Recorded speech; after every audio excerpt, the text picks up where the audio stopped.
Sushi and Sleep, world's oldest person, offers tips for a long life. Seeking advice on how to live a long time? You could do a lot worse than Miso Aqua. The Japanese woman will celebrate her 160th birthday on Wednesday. Okawa spoke to the UK Telegraph about her secret for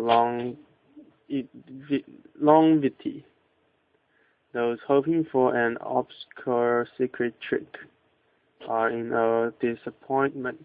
Okwa attributes her incredible lifespan to getting plenty of sleep, eating well, and take a nap as needed. She told the paper, "Eat and sleep, and you will live a long life. You have to learn to relax." Easier said than done, of course, but when advice on living a long life comes to the world's oldest person, it's worth heeding. Okwa, born in 1898, and a great-great-grandmother to 6, eats sushi at least once every. Tomohito Okada, head of the retirement home where Okawa has lived for the past 18 years, told the Telegraph. When asked by the Telegraph about her happiness and sadness moments, she spoke about her 1999 marriage to her husband and the birth of her 3 children. Her husband passed away in 1931. Her surviving children are 94 and 92, according to the Telegraph.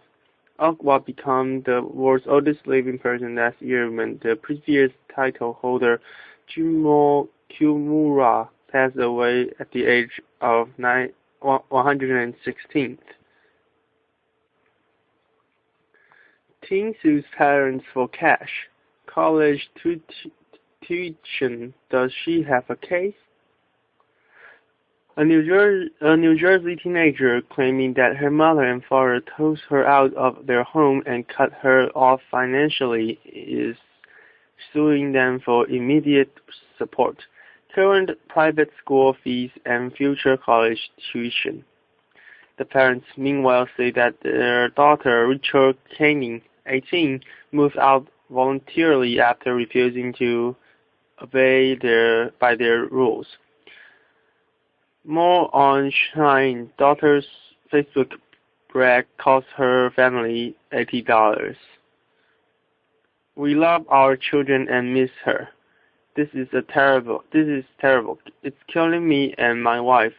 Rachel's father, Sean Kane, a town administrator and retired police officer, tells the Daily Record. We have a child we want home. We are not draconian, and now we're getting hauled into court. She's demanding that we pay her bills, but she doesn't want to live at home. And she's saying, "I don't want to live under your rules." The rules, she notes, include reconsidering her relationship with a boyfriend who may be a bad influence, being respectful, and obeying by her curfew. He and his wife, Elizabeth, who live in suburban Lincoln Park, about 25 miles outside of New York City, have kept their daughter's car because they paid for it, says Canning, and he admit that they did stop paying Rachel's tuition at the private Morris Catholic High School. A hearing was scheduled to take place on Tuesday in the Morris County Superior Court. More on YouTube. Kobe Bryant settles memorable lawsuit. Parents apologize for trying to auction off his stuff. For months, Rachel, an honor student, cheerleader, and lacrosse player, has been living with the family of her best friend and classmate, Jane Inglesino, whose father, attorney John Inglesino, is bankrolling Rachel's lawsuit. He is also requesting in the lawsuit that Jennings reimburse him for the legal fees. So far, totaling $12,059, according to the paper. Rachel, attorney Tanya Heffend, is not taking calls as she prepares for Tuesday hearing. Her office tells Yahoo Shines Rachel did not return a call from Yahoo Shine, and the Morris County Court was closed on Monday due to inclement weather. But the Daily Record report that in the suit, Rachel alleged that her parents decided to cut off from all support both financially and economically as of her 18th birthday, which was November 1st.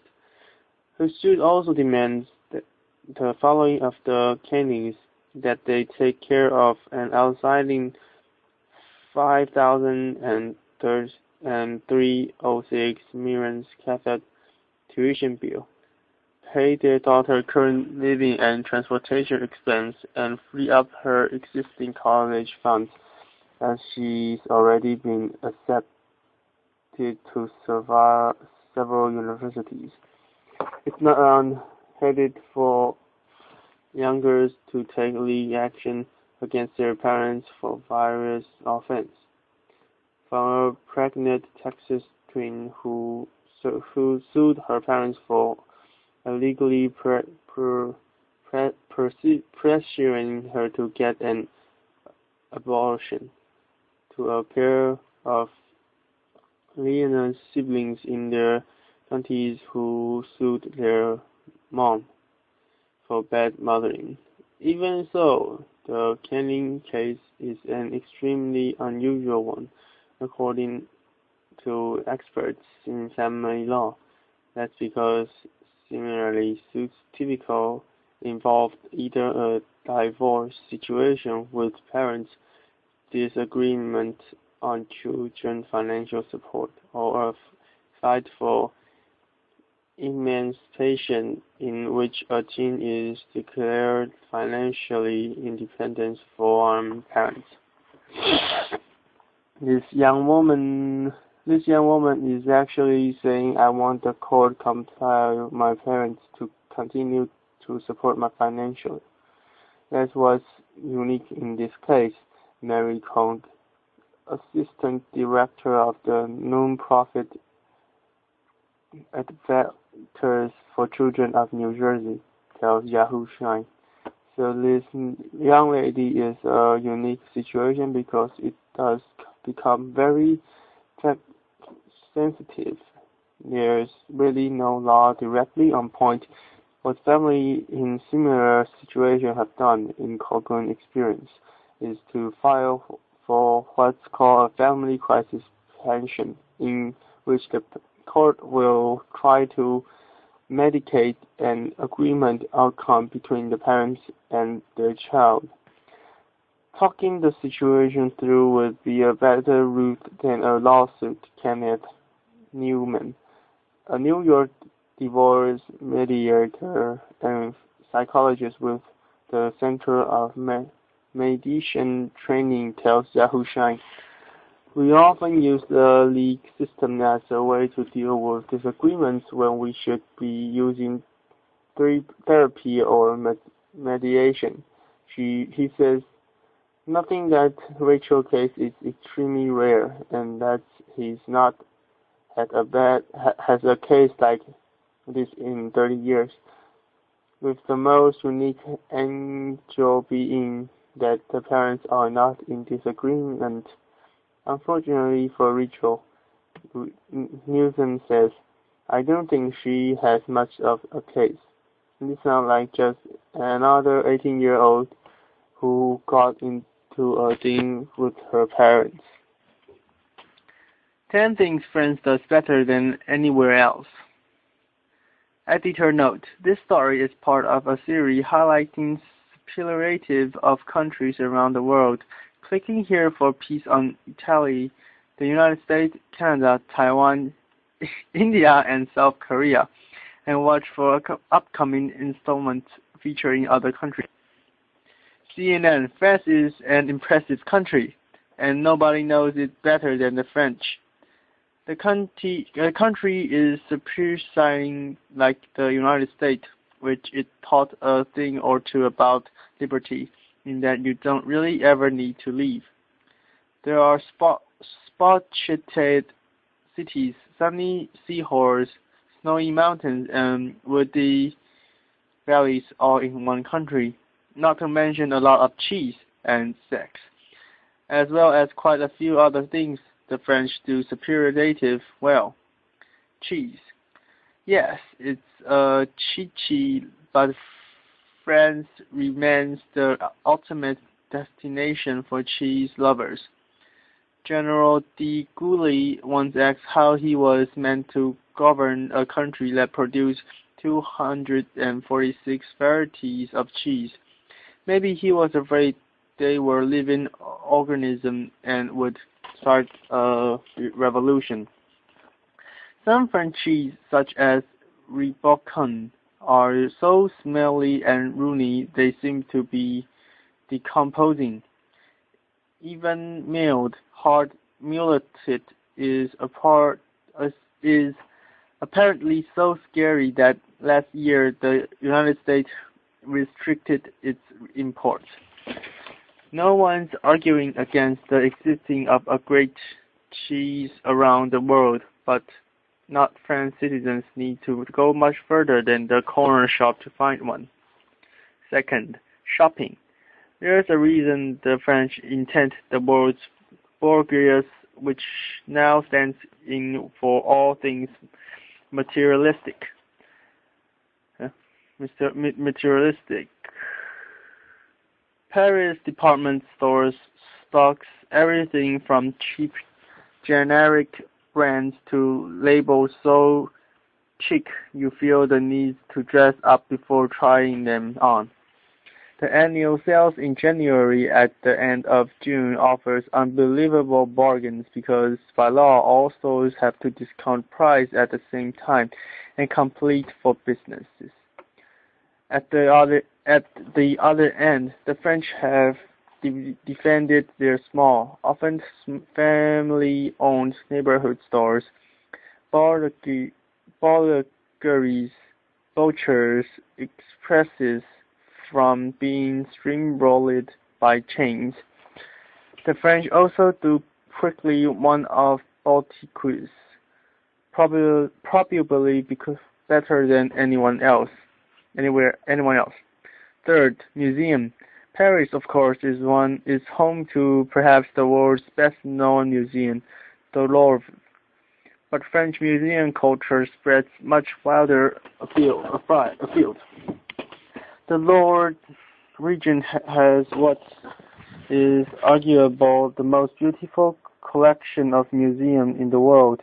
Its cathedrals include a huge chamber with a spectacular collection of tapestries and the impossibly romantic chenonce's art astrid its moat. Even the lesser-known castle can be wonderful. Chinon, for example, is set above a perfectly preserved old town. You can almost hear Joan of Arc riding up to the gate and offering to kick the English invaders out of France. 4. Trains. French trains are faster than planes. If you want to go from Paris to the Mediterranean coast for lunch, hop on a TGV train to gain vistas or very fast train. 3 hours later, you'll be spitting roads and gazing at billionaires' yachts while the flyers are still putting in a claim for their lost luggage. TGVs crisscross the country, and the French National Railway offers excellent online details. First class for just a little more than second. The French might like the good life, but it needn't also means slow. Fifth, traffic jams. The average French driver's notion of equipped is strong but trafficking one. I'm going that way and you cannot stop me. If going where he or she wants to means causing an accident or total gridlock, that everyone else's fault, nah?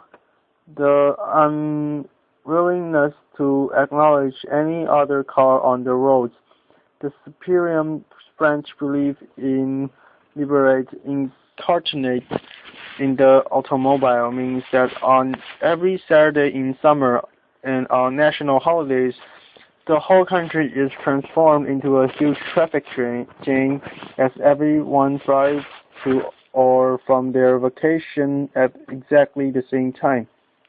Politeness. Politeness, French?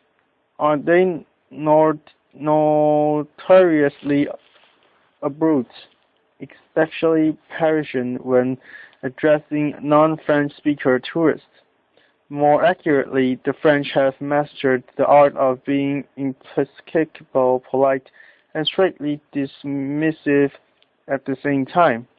When a pause merit the raises on eyebrows and oaths, Monsieur or Madame, at you, he's simultaneously respecting you and questioning your right to exit. But if you get the hang of French politeness, anything is possible. The golden rule is simply you should begin every conversation with a bright bonjour. This doesn't just mean hello. It's recognized French does for yes, I am here and I am respecting you by being polite. So are you going to respect me and maybe even be pleasant to me? All that in one magic word, and it works.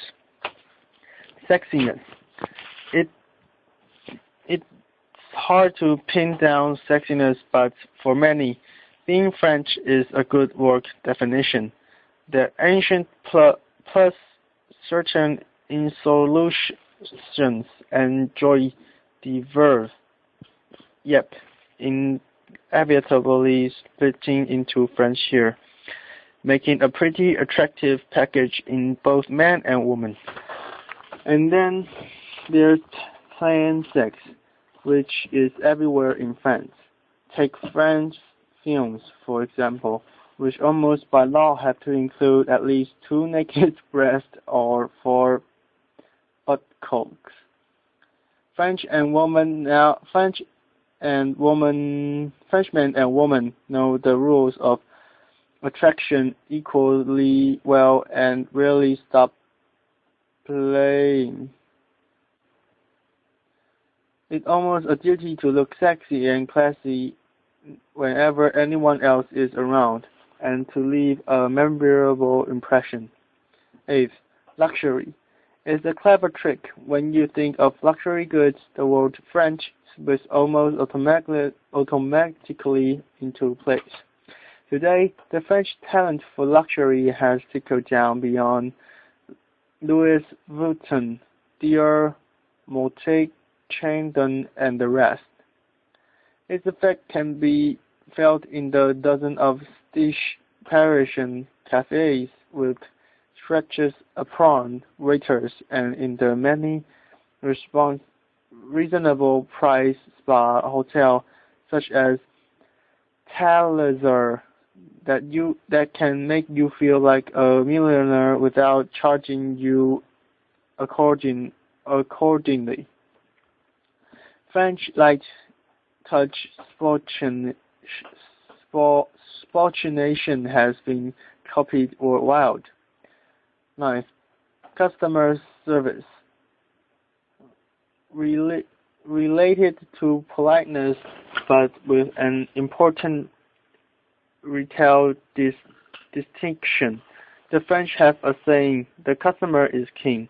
Yes, and we know what you did to your kings. But behind a sometimes facade of surely indifference, French service can be wonderful. That grumpy waiter doesn't hate you. It's just that he's a pro and you're an amateur on his territory. The same goes for the snooty department store saleswoman. Unlike in other countries, such jobs in French can still be lifelong careers, bringing a lifetime worth of skills. The thing to do is soldier on, smile, and inform your service what you want. The French respect people who know what they want and will do their best to help you get it, as long as it's not just before their lunchtime, of course. 10th, globalization. French has the world's best policy on globalization. It spends so much time complaining that foreign invaders are killing off its economy that no one noticed how French produce are taking over the planet.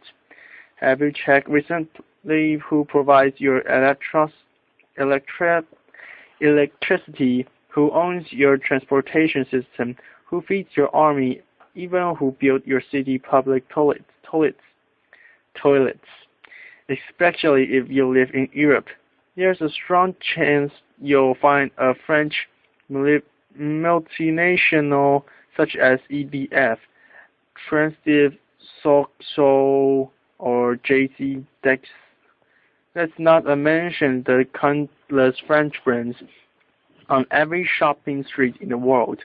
Next time a French person tells you Hollywood is destroying French culture, just point to the nearest public toilet.